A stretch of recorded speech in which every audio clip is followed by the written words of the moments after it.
രാജ്യത്തെ ഏറ്റവും കൂടുതൽ ആളുകൾ ഉപയോഗിക്കുന്ന UPI പ്ലാറ്റ്ഫോമായ ഗൂഗിൾ പേയിൽ ഇനി സൗജന്യമായി ബിൽ പേയ്മെന്റ് ചെയ്യാനുള്ള അവസരം അവസാനിക്കാറായിരിക്കുകയാണ്.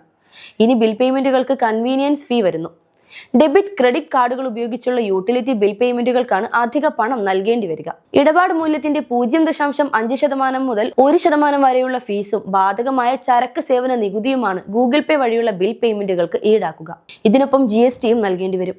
എന്നാൽ ബാങ്ക് അക്കൗണ്ടുകളിൽ നിന്ന് നേരിട്ട് നടത്തുന്ന UPI ഇടപാടുകൾ സൗജന്യമായിരിക്കുമെന്നും ഗൂഗിൾ പേ അറിയിച്ചിട്ടുണ്ട്. രാജ്യത്തെ ഏറ്റവും വലിയ UPI പ്ലാറ്റ്ഫോമായ ഫോൺ പേയിൽ നേരത്തെ തന്നെ ഇത്തരം ഇടപാടുകൾക്ക് കൺവീനിയൻസ് ഫീസ് ഈടാക്കുന്നുണ്ട്. പേടിഎമ്മിൽ ₹1 മുതൽ ₹40 വരെയാണ് ചാർജ്. മൊബൈൽ റീചാർജുകൾക്ക് ₹3 കൺവീനിയൻസ് ഫീസ് ഗൂഗിൾ പേ നേരത്തെ ഈടാക്കുന്നുണ്ട്. ക്രെഡിറ്റ്, ഡെബിറ്റ് കാർഡ് പേയ്മെന്റുകൾ പ്രോസസ് ചെയ്യുന്നതിനുള്ള ചെലവ് നികത്താൻ കൺവീനിയൻസ് ഫീസ് കമ്പനികളെ സഹായിക്കുമെന്നാണ് വിലയിരുത്തൽ. 37% വിപണി വിഹിതവുമായി രാജ്യത്ത് 2ാം സ്ഥാനമാണ് ഗൂഗിൾ പേയ്ക്കുള്ളത്.